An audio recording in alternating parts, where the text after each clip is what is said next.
सभी किसान साथियों का एक बार फिर से आपकी अपने YouTube चैनल एडवांस फार्मर में स्वागत है। किसान साथियों, उम्मीद करता हूं आप सभी बहुत अच्छे होंगे। अगर आप चैनल पर पहली बार आए हैं तो चैनल को सब्सक्राइब कर वीडियो को लाइक कर दीजिएगा और अपने मित्रों को शेयर कर दीजिएगा। किसान साथियों, आज के इस वीडियो में हम धनिया की उन्नत खेती कैसे करनी है और अच्छा उत्पादन कैसे लेना है, अच्छा मुनाफा किस तरीके से कमाना है, इसकी पूरी जानकारी आपको देने वाले हैं। कम लागत में अच्छा मुनाफा देने वाली फसलों में से कोई एक की बात करें अगर हम तो वो है धनिया की फसल। लेकिन किसान साथियों, धनिया की खेती करना इतना आसान काम भी नहीं है। इसमें बहुत सारी चुनौतियां आती हैं। यदि सही समय पर सही डिसीजन इसमें नहीं लिया गया अगर तो मुनाफे की जगह इसमें नुकसान भी होने को होता है। किसान साथियों, जो मुनाफा होता है धनिया की फसल में टोटल, वो मंडी भाव पर डिपेंड करता है। यदि हमें अच्छा मंडी भाव मिलता है तो हमें मुनाफा अच्छा हो जाता है। यदि मंडी भाव कम मिलता है तो नुकसान होने के भी चांस होते हैं। तो जब भी आप धनिया की फसल लगा रहे हो तो किसान साथियों, तो इसके आगे मंडी भाव किस तरीके के रहने वाले हैं इसका अनुमान आप अवश्य लगा लें।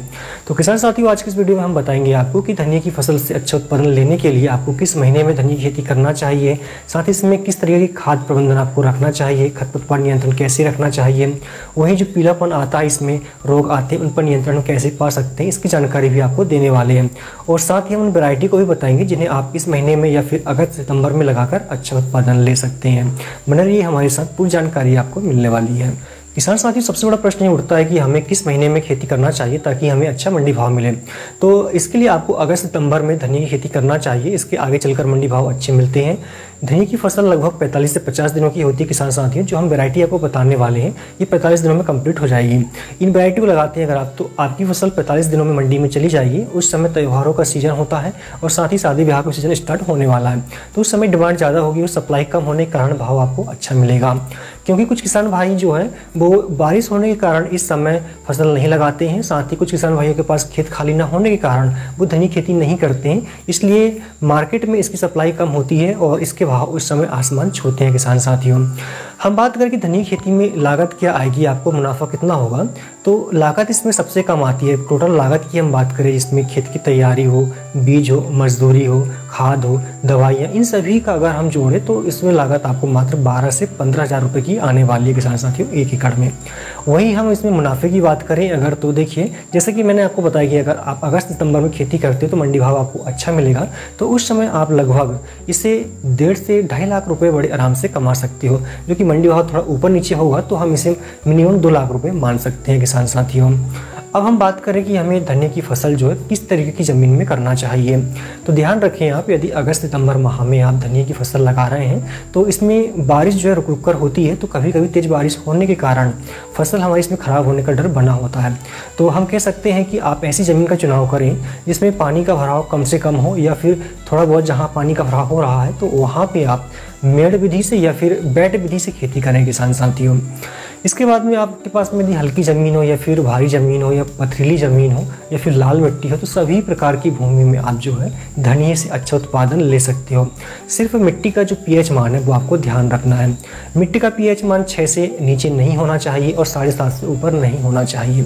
यदि मिट्टी का पीएच 7.5 से ऊपर जाता है किसान साथियों तो आपको इसमें जिप्सम का उपयोग करना चाहिए। 20 किलोग्राम प्रति एकड़ के हिसाब से जिप्सम का उपयोग करें आप तो इसका जो पीएच मान है वो कम हो जाएगा। यदि पीएच मान कम है, मतलब 6 से कम है अगर, तो प्रति एकड़ 1.5 से 2 किलोग्राम चूने का उपयोग करें आप तो इसका जो पीएच मान है वो थोड़ा सा बढ़ जाएगा। तो इस तरीके से आप पीएच मान जो है वो कंट्रोल कर सकते हैं। 1 एकड़ में 8 किलोग्राम बीज की आवश्यकता होती है किसान साथियों।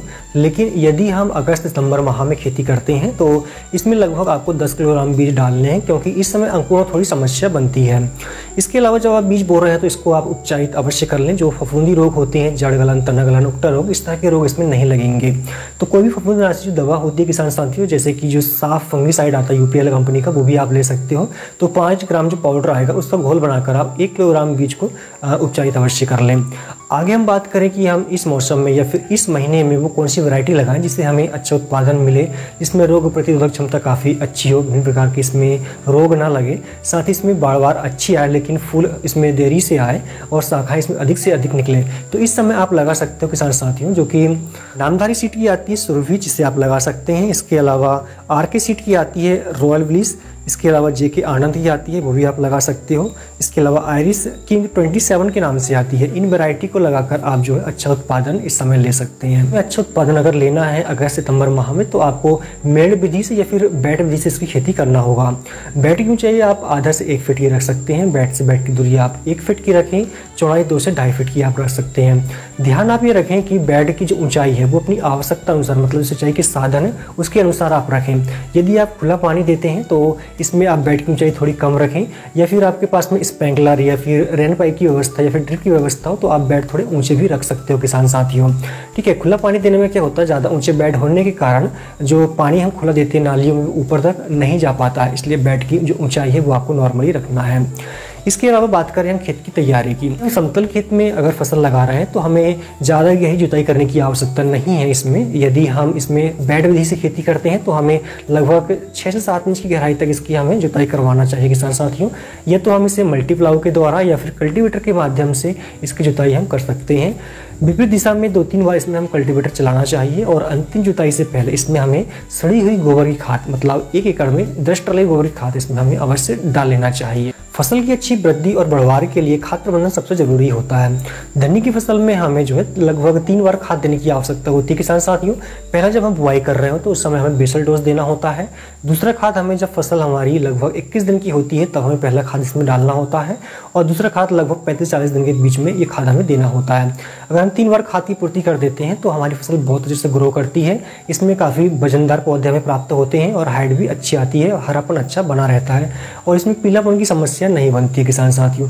तो हम बात करें कि हमें बेसल डोज में कौन कौन से खाद देना चाहिए, तो इसमें आप 1 एकड़ के लिए 1 बैग जो DAP का आता है 50 किलोग्राम का वो आपको लेना है। साथ ही इसमें आपको 40 किलोग्राम MOP जिसे हम पोटास कहते हैं वो आपको लेना है किसान साथियों। इसके अलावा 5 किलोग्राम आपको इसमें जिंक सल्फेट लेना है। एक जो कि ह्यूमिक एसिड आता है 1 किलोग्राम वो आपको लेना है। साथ ही 5 किलोग्राम इसमें आपको माइक्रो न्यूट्रिएंट्स लेना है कोई भी अच्छी कंपनी का। यदि आपके खेत में दीमक वगैरह लगते हो या फिर फफूंद वगैरह लगती हो तो इसमें आप 1 किलोग्राम बायोस्टीन जो कि जिसमें कार्बेंडाजिम होता है वो आप फफूंदनाशी पाउडर ले सकते हैं। इन सभी का मिश्रण बनाकर आप बेड में छिड़काव कर दें, उसके बाद में बिजाई करें और सिंचाई करें। तो इस तरीके से बेसल डोज आपका कंप्लीट हो जाता है। हमारी फसल 21 से 25 दिन के बीच हो रही हो तो इसमें जो हमारी फसल जो वनस्पतिक अवस्था में होती है तो इस समय हमें यूरिया का उपयोग करना चाहिए। 1 एकड़ में हमें 45 किलोग्राम यूरिया डालना चाहिए किसान साथियों। इसके अलावा अन्य कोई खाद इसमें हमें नहीं मिलाना है। इसके बाद में जब हमारी फसल लगभग 40 दिन की हो रही हो तो उस समय हमें अंतिम खाद देना है। इस समय हमें लेना है 20 किलोग्राम यूरिया लेना है किसान साथियों, 5 किलोग्राम इसमें माइक्रो न्यूट्रिएंट्स लेना है। इतना मिलाकर आप छिड़काव कर दीजिएगा और सिंचाई करें तो हमारी फसल और इसमें बढ़वार भी अच्छी आएगी, पीलापन की समस्या इसमें नहीं आएगी किसान साथियों। बस इतना ही खाद देना है, आगे इसमें कोई भी खाद का उपयोग हमें नहीं करना है। धनिया की फसल में जो अगली चुनौती आती है वो खरपतवार नियंत्रण की होती है। यदि खरपतवार नियंत्रण नहीं किया गया तो फसल में काफ़ी नुकसान देखने को मिलता है किसान साथियों। इसमें बहुत सारे रोग और कीटों का प्रकोप बढ़ने लगता है जिससे फसल को काफ़ी नुकसान होता है। साथ ही ये जो खरपतवार होते हैं बारिश के मौसम में खासकर अगस्त और सितंबर माह में चौड़ी पत्ती के और सांकड़ी पत्ती के खरपतवार होते हैं जो कि फसल से पोषण के लिए, प्रकाश के लिए, जल आदि के लिए प्रतिस्पर्धा करते हैं। जो पोषण पौधे को मिलना चाहिए था वो नहीं मिल पाता है और हमारी फसल अच्छे से ग्रोथ नहीं कर पाती है। आपको ये बात भी ध्यान रखना है कि इसमें रासायनिक दवाइयों का उपयोग आपको कम से कम करना है किसान साथियों। रासायनिक दवाइयों का उपयोग करने से फसल में पीलापन आता है और इसकी जो वृद्धि है, विकास जो है इसका वो रुक जाता है, फसल अच्छे से विकास नहीं कर पाती है। इसी निराई गुड़ाई से ही हमें जो है खरपतवारों का नियंत्रण करना चाहिए। पहली निराई गुड़ाई हमें 15 से 20 दिन के बीच में करना चाहिए और दूसरी निराई गुड़ाई हमें 35 से 40 दिन में करवाना चाहिए। यदि आपके खेत में बहुत ज़्यादा ही समस्या है और आप रासायनिक दवाइयों का उपयोग करना चाहते हैं तो अंकुरन से पहले आप इसमें स्टेप एक्स्ट्रा करके जो दवा आती है जिसमें पेंडामेथिलीन होता है, जिसकी 300 ग्राम मात्रा आप 1 एकड़ के लिए उपयोग कर सकते हैं, जिससे जो इसमें खरपतवार होते हैं चौड़ी पत्ती के, सांकड़ी पत्ती के, वो नहीं उगेंगे। बारिश के मौसम में कहीं या फिर हम अगस्त सितंबर माह में इसकी अगेती खेती करते हैं तो इसमें कुछ रोग और कीट का प्रकोप बहुत ज़्यादा देखा जाता है जिनका समय पर नियंत्रण करना बहुत ज़रूरी होता है। इसमें हम खासकर देखते हैं जो उकटा रोग लगता है वो ज़्यादा रोग इसमें दिखाई देते हैं। इसके अलावा पाउडरी मैन्यूट हो गया, जड़ गलन, तना गलन, कुछ कीट भी इसमें देखने को मिलते हैं जैसे थ्रिप्स हो गया, महू हो गया, सफ़ेद मक्खी हो गया, पीला मोजाक वायरस हो गया। इस तरह के इसमें कुछ कीट भी देखे जाते हैं। इनके नियंत्रण के लिए हमें 2 स्प्रे करने की आवश्यकता होती है। पहला स्प्रे 21 दिन में हमें करना है जब हमारी जो फसल है वनस्पतिक अवस्था में होती है, जिसमें आपको लेना है एक फंगीसाइड और एक लेना है इंसेक्टिसाइड। ठीक है, फंगीसाइड में आप ले सकते हो किसान साथियों जो कि UPL कंपनी कंपनी का आता है साफ फंगिसाइड, जिसकी आपको 500 ग्राम मात्रा लेना है।